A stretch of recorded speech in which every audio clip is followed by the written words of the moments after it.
নমস্কার। আজকে আমাদের টপিক ডায়াবেটিস বা সুগার। ডায়াবেটিস দু রকমের হয়, একটা ডায়াবেটিস ইনসিপিটাস, একটা ডায়াবেটিস মেলাইটাস। আমরা ম্যাক্সিমাম আউটডোর পেশেন্ট যা দেখে থাকি সেগুলো ডায়াবেটিস মেলাইটাসেরই পেশেন্ট হয়। তো ডায়াবেটিস মেলাইটাসকে নিয়ে কিছু সংক্ষিপ্ত কথাবার্তাই ভিডিওর মাধ্যমে বলবো। ডায়াবেটিস মেলাইটাস একটা গ্রুপ অফ মেটাবলিক ডিসঅর্ডার, যেখানে রক্তে শর্করার মাত্রা বা গ্লুকোজের মাত্রা বেড়ে যায়। ডায়াবেটিস মেলাইটাসকে আমরা দুটো ভাগে ভাগ করি, type 1 diabetes mellitus, type 2 diabetes mellitus. Type 1 diabetes মেলাইটাসে ইনসুলিন তৈরিতে সমস্যা হয়, সেটা মেনলি বাচ্চাদের দেখতে পাওয়া যায়। ইনসুলিন তৈরিতে সমস্যা যখন, এক্ষেত্রে ইনসুলিন লাগে। এখন প্রশ্ন আসতে পারে, ইনসুলিন তৈরিতে সমস্যা হচ্ছে বলে রক্তে গ্লুকোজের মাত্রা কি করে বাড়ছে? কারণ ইনসুলিন এমনই একটা হরমোন যেটা রক্তে গ্লুকোজের মাত্রাটাকে কমিয়ে রাখতে হেল্প করে, বা রক্তে গ্লুকোজ কতটা বাড়বে কতটা কমবে সেটা ইনসুলিন রেগুলেট করে। এখন টাইপ 2 ডায়াবেটিস মেলাইটাসে কি হয়? টাইপ 2 ডায়াবেটিস মেলাইটাসে ইনসুলিন তো তৈরি হচ্ছে, কিন্তু সিক্রেশন ঠিকঠাক হচ্ছে না, ইনঅ্যাডিকুয়েট সিক্রেশন হচ্ছে, বা রেজিস্ট্যান্স কোনো তৈরি হচ্ছে, বা গ্লুকোজ প্রোডাকশনটা প্রচুর পরিমাণে বেড়ে যাচ্ছে। এগুলো হলো টাইপ। এবারে আমাদের জানতে হবে কি কি জিনিস হলে আমাদের বেশি সচেতন হতে হবে যাতে ডায়াবেটিস মেলাইটাস থেকে আমরা বাঁচতে পারি। একটা হচ্ছে ফ্যামিলি হিস্ট্রি। বাড়িতে কারোর যদি সমস্যা থেকে থাকে ডায়াবেটিসের, তাহলে সেক্ষেত্রে একটা রুটিন মেজারমেন্ট তাদের দরকার। বা ওবেজ, যারা একটু মোটা বা যারা একটু ফ্যাটি, তাদের ক্ষেত্রে ডায়াবেটিস মেলাইটাস আসতে পারে। ফ্যামিলি হিস্ট্রি আছে এরকম পেশেন্টের। কি কি সমস্যা আমরা মেনলি দেখে আমরা বুঝবো যে ডায়াবেটিস মেলাইটাস আসছে কি আসছে না? একটা হতে পারে পলিইউরিয়া, বারবার ইউরিনেশন করা, বারবার জলের পিপাসা পাওয়া, পলিডিপসিয়া, পলিফেজিয়া, অত্যধিক খিদে পাওয়া, এবং একটা হচ্ছে আনকন্ট্রোলড ওয়েট লস। আর একটা হলো আনএক্সপ্লেনড ওয়েট লস, মানে ওয়েট তো লস হচ্ছে কিন্তু তার কোনো সঠিক কারণ জানা যাচ্ছে না। তাহলে ডায়াবেটিসটাকে আমাদের ধরার জন্য কিছু টেস্ট করতে হয়, যেমন এফবিএস, পিপিবিএস, এইচবিএ1সি। তাহলে কি কি জিনিসটা? এফবিএস হচ্ছে fasting blood sugar, PPBS postprandial blood sugar, এইচবিএ1সি আর একটা টেস্ট। ফাস্টিং ব্লাড সুগার আমরা কি করে টেস্ট করব? রাত্রিবেলা আমরা খাবার খেয়ে নিলাম, তার 8 ঘন্টা পর আমরা ব্লাড দেব। এবং পিপিবিএস অর্থাৎ পোস্ট প্রান্ডিয়াল ব্লাড সুগার, খাবার 2 ঘন্টা পর ব্লাড দেব। ব্লাড আমরা দিয়ে দিলাম, তাহলে কি করে বুঝবো যে আমাদের সুগার আসছে কিনা? এফবিএস অর্থাৎ ফাস্টিং ব্লাড সুগার যদি আমরা দেখতে পারি 126 মিলিগ্রাম পার ডেসিলিটারের উপরে, আর পিপিবিএস 200 মিলিগ্রাম পার ডেসিলিটারের উপরে যদি আসে, তাহলে সেক্ষেত্রে আমরা ধরে নেব যে আমাদের ডায়াবেটিস হচ্ছে।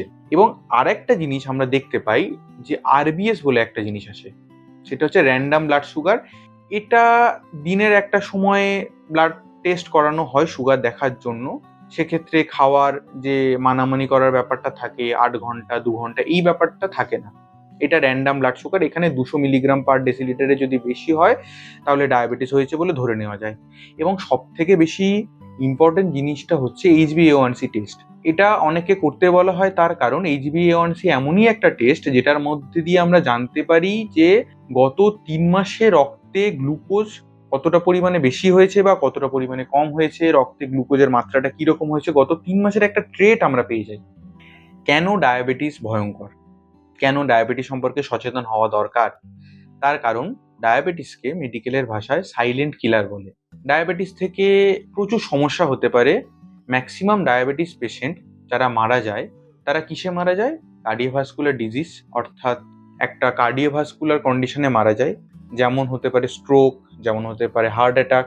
এছাড়া আদৌ সমস্যা তো অনেক রয়েছে, যেমন রেটিনোপ্যাথি মানে চোখের সমস্যা হতে পারে, কিডনির সমস্যা, নেফ্রোপ্যাথি হতে পারে, নিউরোপ্যাথি বা নার্ভের সমস্যা হতে পারে। এছাড়া করোনারি আর্টারি ডিজিজ হতে পারে বা ক্যারোটিড আর্টারি ডিজিজ হতে পারে। যদি আমরা ডায়াবেটিস ট্রিটমেন্টের ব্যাপারটা নিয়ে আলোচনা করি, কি করে আমরা ডায়াবেটিস থেকে বাঁচবো, তাহলে দুটো রকম ভাবে ডায়াবেটিসের ট্রিটমেন্ট হয়। একটা নন ফার্মাকোলজিক্যাল, যেটা ওষুধ ছাড়া, একটা ফার্মাকোলজিক্যাল, যেটাখানে ওষুধ ইনভলভ হচ্ছে। ফার্মাকোলজিক্যাল ব্যাপারটা নিকটবর্তী কোনো ডক্টরবাবু আপনাদের দিলেন বা হসপিটালে গেলেন, সেখান থেকে ওষুধপত্র যেটা পেলেন সেটা আলাদা ব্যাপার। যেটা নন ফার্মাকোলজিক্যাল সেটা নিয়ে একটু আলোচনা করে দিচ্ছি। নন ফার্মাকোলজিক্যাল অর্থাৎ যেটা আমাদের হাতে আছে, যেটা সবাই মেনে চলতে পারবেন, সেই রকম কিছু জিনিসপত্র। যেমন আমাদের এক্ষেত্রে কি করতে হবে? লাইফস্টাইল মডিফিকেশন করতে হবে, কারণ মোস্টলি ডায়াবেটিস মেলাইটাসের যারা পেশেন্ট আছে তারা হন ওবেজ। তাহলে ডায়েটারি মডিফিকেশন বা এক্সারসাইজ এগুলো চলেই আসছে। তাহলে আমরা 3 রকম ভাবে লাইফ লিড করি। কিছু জন আছেন যারা সেডেন্টারি লাইফস্টাইল লিড করেন, কিছু জন আছে যারা মডারেট লাইফস্টাইল লিড করেন, এবং কিছু জন আছেন যারা অ্যাক্টিভ লাইফস্টাইল লিড করেন। এরকম ভাবে যদি আমরা ধরি, তাহলে মেল এবং ফিমেলদের ডায়েটারি একটা রেস্ট্রিকশন, যেমন যারা সেডেন্টারি লাইফস্টাইল লিড করেন তারা মেল 1800 থেকে 2000 ক্যালোরির মধ্যে খাবেন, ফিমেল 1200 থেকে 1800 বা 1200 থেকে 1600 মধ্যে রইবেন। যারা মডারেটলি অ্যাক্টিভ তারা মোটামুটি 1800 থেকে 2000, বা ফিমেল ধরতে গেলে 1400 থেকে 1600। আর যারা একটু হেভি লাইফস্টাইল লিড করেন, যেমন তারা এক্সারসাইজ প্রচুর করেন, ছোট পাড়াপাড়ি প্রচুর করছেন, দৌড়াচ্ছেন সারাদিন, তারা তাদের ক্যালোরি ইনটেক রাখছেন 2000 বা থেকে 3000, আর ফিমেল রাখছেন 1600 থেকে 2400। এইরকম ভাবে একটা ডায়েটারি মডিফিকেশন করে আপনারা ক্যালোরিটাকে কাউন্ট করে ক্যালোরিটাকে ইনটেকটাকে কমিয়ে দিতে হবে। আর দেখতে হবে প্রত্যেকটা খাবারের মধ্যে, প্রত্যেক দিনের খাবারের মধ্যে 40 to 60% কার্বোহাইড্রেট, 10 to 35-40% যেন প্রোটিন থাকে, আর রেস্ট অফ যেন ফ্যাট, মানে 20 to 35% ফ্যাট। এর পাশাপাশি এক্সারসাইজ করতে হবে, রেগুলার এক্সারসাইজ, 0.5 ঘন্টা থেকে 1 ঘন্টা হাঁটা, আর সপ্তাহে ধরতে গেলে 150 মিনিট মোটামুটি একটা পার উইক হাঁটার ব্যবস্থাটা রাখতে হবে। এছাড়া কিছু অন্যান্য জিনিস, যেগুলো যারা স্মোকিং করছেন তারা স্মোক করা বন্ধ করে দিতে হবে, অর্থাৎ ধূমপান বর্জন করে দেবেন। যারা হাই প্রেশারে ভুগছেন তারা প্রেশার কন্ট্রোল করবেন, কারণ দেখা গেছে ম্যাক্সিমামলি ব্লাড প্রেশার যাদের হাই আছে তাদের সুগারের সমস্যাটা চলে আসে, এইটা ম্যানেজমেন্ট করা দরকার। আর যারা ফ্যাটি খাবার দাবার প্রচুর খাচ্ছেন সেটা বন্ধ করতে হবে, তার কারণ এখানে সমস্যা কি হচ্ছে, ফ্যাট যখন আমরা প্রচুর পরিমাণে খাচ্ছি আমাদের কোলেস্টেরল লেভেল প্রচুর বেড়ে যাচ্ছে, সেখান থেকে প্রেশারের সমস্যা, সুগারের সমস্যা, ওবেসিটি সব কিছু চলে আসছে। তো লাইফস্টাইল মডিফিকেশন সবাইকে করতে হবে, এবং ফার্মাকোলজিক্যাল যেটা বললাম ওষুধপত্র, যেটা নিকটবর্তী একটা ফিজিশিয়ানকে দেখিয়ে নেবেন, সেখান থেকে তিনি যেটা প্রেসক্রাইব করে দেবেন সেটা খেয়ে যাবেন। হ্যাঁ, একটা জিনিস জানা উচিত, ডায়াবেটিস সাইলেন্ট কিলার, কিন্তু কন্ট্রোলেবল, এবং ডায়াবেটিস থেকে মুক্তি পাওয়া যায়, একটু মেনে চললেই ডায়াবেটিস থেকে মুক্তি পাওয়া যায়। ভালো থাকুন সবাই, সুস্থ থাকুন। পরের একটা টপিক নিয়ে আরেকটা ভিডিওতে নিশ্চয়ই দেখা হবে।